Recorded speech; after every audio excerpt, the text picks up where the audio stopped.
Hello everyone, welcome to Orange Tactical. Today we're going to take a look at the Walther PPS and the Glock 43. So here I have the PPS. This is a 40 cal PPS. It also comes in a 9mm as well. So I just pulled the mag out.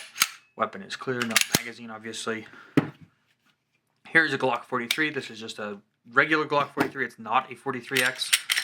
Weapon is clear and nothing in the chamber.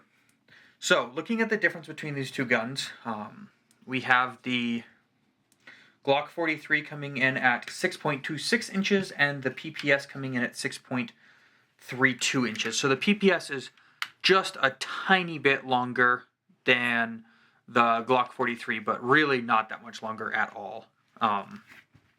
Height-wise, we have the PPS coming in at 4.9 inches and the Glock 43 coming in at 4.25 inches. So if we look at them next to each other, you can see that there's a little bit of length difference there.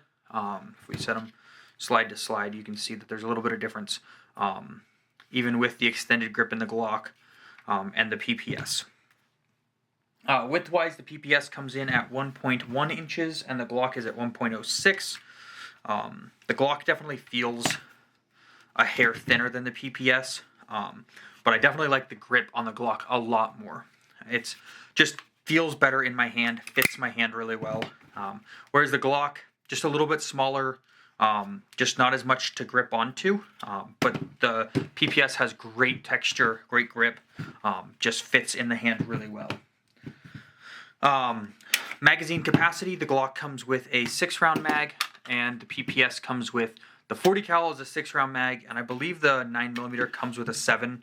But both of them you can buy a +1 mag, so it'll be a 7-round for a 40 cal or an 8-round for the 9mm. So that's 1 or 2 rounds in the PPS more than the Glock 43 has. Obviously, if you went to a 43X, you'd get 10 rounds of 9mm. The Glock also doesn't have a rail on it, so if you did want to put a light or something on the PPS, you could. The Glock doesn't have the rail on the 43. Other than that, the sights are fairly similar, just the PPS has 2 dots versus the Glock square, but the PPS sights are actual metal sights. They both have the same style trigger safety, that in trigger safety. But the PPS trigger is significantly better. The PPS also has a loaded indicator that shows you that it has not been fired yet. So you can see that you haven't pulled the trigger yet on that. The only oddity about the PPS that just takes some training and getting used to is the mag release is in the trigger guard. So you can see, I'll pull it up here a little bit more. That's the mag release right there. So you can see as I hit that, it pops out. So it's not like the typical Glock mag or anywhere else we're used to mags, just being in the grip right there. The PPS is not. It takes a lot of getting used to having that trigger, the mag release in your trigger guard. But that's the big difference. That's the big differences between the Walther PPS and the Glock 43. The PPS also has an extra back strap, so you can make it a little bit thinner in the hand if you like. I like that little bit of extra thickness to fill in the palm of, or the back of my hand there a little bit.